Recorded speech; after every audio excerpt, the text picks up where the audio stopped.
Hello दोस्तों, very good evening. स्वागत है सबका अल्फाबेट चैनल में। मैं हूं आपका दोस्त आपका बेयर, स्वागत कर रहा हूं। दोस्तों, आज का वीडियो थोड़ा लेट हो रहा है, बट सोचा था आज एक बनाऊंगा नहीं, बट एक स्टॉक मिल गया तो मैंने सोचा चलो इसके बारे में बता देते हैं।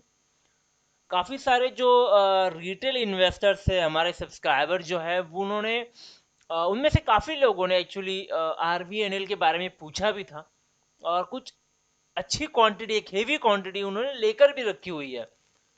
तो वो फ्यूचर भी जानना चाहते थे, कंपनी के बारे में थोड़ी इंफॉर्मेशन चाहिए। काफ़ी लोगों ने इसकी तारीफ ऑलरेडी कर करके रखी हुई है। तो क्या वो चीज़ सही है, गलत है, किस तरह से मैं देखता हूँ इस स्टॉक को, उसके बारे में बात करने वाले हैं। देखिए, RVNL के बारे में बात करने से पहले थोड़ा कंपनी के बारे में जान लेते हैं, कंपनी करती क्या है। RVNL यानी रेल विकास निगम लिमिटेड, ये कंपनी बेसिकली रेलवे के लिए काम करती है। सेंट्रल के अंडर ये कंपनी आती है।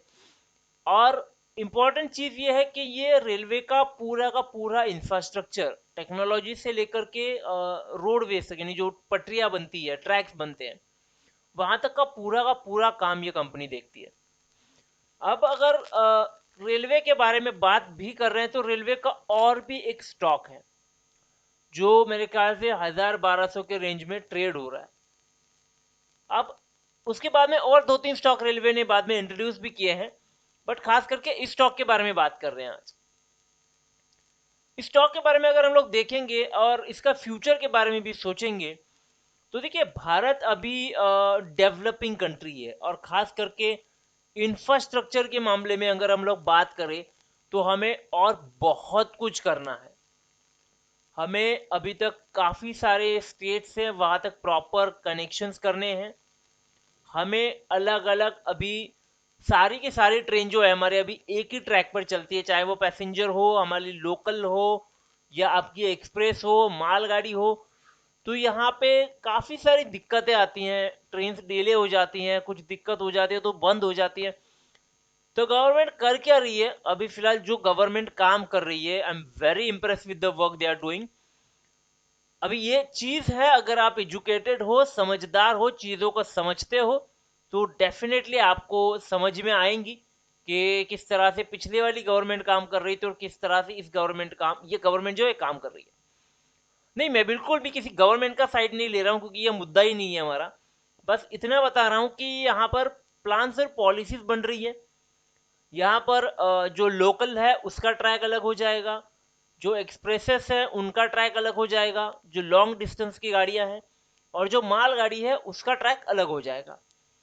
अभी मालगाड़ी को लेकर के जो ट्रैक पड़ने वाला है वो तो काफी लंबा चलेगा, क्योंकि गवर्नमेंट जो है वो पूरे देश को जो है वो कनेक्ट कर रही है, ताकि रोड ट्रैफिक जो है वो कम हो जाए और ज्यादा से ज्यादा जो कार्गो जाता है वो ट्रेन से जाए, ताकि जल्दी पहुंचे, और जो ट्रैफिक हो रहा है वो भी ना हो। तो यहाँ पे काफी बड़ा डेवलपमेंट होने वाला है रेलवे की तरफ से। हम बात बुलेट ट्रेन की भी कर रहे हैं। हाल ही में, ये काफी पुरानी बात है, बट काफी सारे स्टेट्स हैं वो इसको जो है वो विरोध कर रहे हैं। एक्चुअली ये नहीं करना चाहिए, क्योंकि अगर स्पीड आता है, ग्रोथ आता है, तो डेफिनेटली आपके काम जल्दी जल्दी होना शुरू हो जाएगा, और ये बहुत ज़्यादा इंपॉर्टेंट भी है। अब कंपनी का फ्यूचर तो देख ले, चलो फ्यूचर में स्कोप बहुत है, क्योंकि काम आने वाला बहुत ज़्यादा है। डेवलपमेंट बहुत करनी है अभी। अभी तो हम लोगों ने कुछ भी डेवलपमेंट नहीं की हुई है, अभी तो बहुत सारे डेवलपमेंट हमारे रेलवेज में होनी बाकी है, और वो सारी डेवलपमेंट RVNL थ्रू होगी। साथ में इसमें लगने वाला जो फंड है वो भी उसके अलग से एक रेलवे ने अलग से एक कंपनी खड़ी की है, एक सब्सिडरी खड़ी की है, जहाँ से उनका अभी IPO भी लिस्ट हो चुका है, वो भी कंपनी लिस्ट हो चुकी है, और ये सारा फंडिंग वो पर्टिकुलर कंपनी देखेगी। अब यहाँ पे RVNL को मुझे फ्यूचर में स्कोप दिखाई दे रहा है, बट अभी तक, जब से कंपनी लिस्ट हुई है अभी तक, या फिर जब तक लिस्ट नहीं थी तब तक, कंपनी का परफॉर्मेंस क्या रहा, सबसे बड़ी इंपॉर्टेंट चीज होती है भाई। कंपनी परफॉर्म की या नहीं की, यह बहुत इंपॉर्टेंट चीज है। तो पहले मैं एक्चुअली वो चीज लेकर के चलता हूँ, उसके बारे में बात करते हैं, फिर धीरे धीरे चीजों को और भी समझेंगे। अभी देखिए, मार्केट की बात करते हैं तो 21 लाख स्टॉक ट्रेड हुए थे फ्राइडे के दिन, जिसमें से 10 लाख से ज्यादा की डिलीवरी उठाई गई, यानी 50% तक का माल उठाया गया है। और हर टाइम अगर आप देखोगे तो स्टॉक की डिलीवरी काफी अच्छी रहती है। अभी यहाँ पर आप देखिएगा हम लोग टिकर टेप पे हैं, स्टॉक इंट्रिंसिक वैल्यू के नीचे ट्रेड हो रहा है, एफडी से बेटर रिटर्न है और इसका डिविडेंड रेशियो भी काफी अच्छा है। एंट्री पॉइंट अभी बिल्कुल सही है और कोई फ्लैग नहीं है। सबसे बड़ी बात, अगर मैं ओवरव्यू पे आकर के आपको एक चीज दिखाना चाहूंगा, देखिए 100% स्टॉक एनालिस्ट जो है वो आपको बोल रहे हैं भाई अभी स्टॉक को खरीदना चाहिए। 25 का सेक्टर पी है और स्टॉक का पी 7 का है, स्मॉल कैप है, लगभग 6000 करोड़ की कंपनी है, मॉडरेट रिस्क के साथ ट्रेड कर रही है। जैसे मैंने कहा 100% यानी दो में से 100% दोनों के दोनों जो रेकमेंड कर रहे हैं वो आपको स्टॉक को खरीदने के लिए बोल रहे हैं। क्यों? फाइनेंशियली चीज दिखेगा क्यों। सबसे बड़ी बात, 5 साल में कंपनी 27% से बढ़ी है जबकि एवरेज इंडस्ट्री सिर्फ 15% से बढ़ रही है।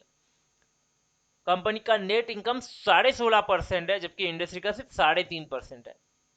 मार्केट शेयर 6% से बढ़कर के 10% हो गया। ट्रस्ट में ये कंपनी मोनोपोली बनेगी एक टाइम पे, कुछ साल जाने दीजिए, ये कंपनी इंडस्ट्री में मोनोपोली क्रिएट करेगी। अब यहाँ पर अगर मैं आगे आता हूं तो 2018 में लगभग 8000 करोड़ छापा था, 19 में 10,000 करोड़ हो गया, 20 में 14,000 करोड़ और 21 में 15,000 करोड़, जबकि काम चालू नहीं है। ईपीएस में भी आप ग्रोथ देख सकते हो। तो पिछले 4-5 साल से अगर आप ये कंपनी देखें, जितना पीछे चले जाओगे आपको ग्रोथ दिखाई देने लगेगा। 1600, 2200, 2500, 3200, तो कंटिन्यूसली इनका रेवेन्यू बढ़ते जा रहा है और साथ में इनका प्रॉफिट और इनका ईपीएस भी बढ़ रहा है, जो कि बहुत इंपॉर्टेंट है, बहुत बड़ी बात है। एक कंपनी का स्टॉक में अगर आप इन्वेस्टेड हो तो डेफिनेटली उसका ग्रोथ होगा, उसका स्टॉक वैल्यू भी बढ़ेगा, कंपनी का वैल्यू भी बढ़ेगा। अब यहाँ पर आप देखिए 78% गवर्नमेंट होल्डिंग है, इनडायरेक्टली प्रमोटर होल्डिंग है।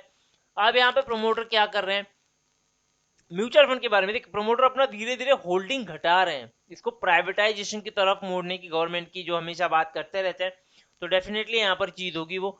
यहाँ पर देखिएगा म्यूचुअल फंड धीरे धीरे अपना स्टॉक निकाल रहे हैं क्योंकि इन्होंने तब डाला था जब ये लिस्ट होने वाली थी। डीआईआई का लगभग आपको 8% का होल्डिंग दिखाई देता है।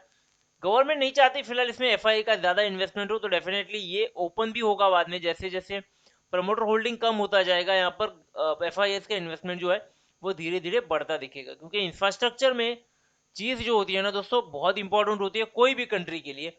रिटेलर का देखिए 8% का होल्डिंग है। और अगर इसके बारे में मैं और थोड़ा डिटेल में आपको बताऊं ना दोस्तों तो इंटरेस्टिंग बातें पता चलेंगी आपको। देखिएगा तो थोड़ा नीचे आकर और आपको क्वार्टर रिजल्ट के साथ में भी देखिएगा नंबर्स हमेशा बढ़ते हुए ही दिखाई दे रहे हैं, घटता हुआ नंबर आपके स्टॉक में अभी तक दिखाई नहीं देगा।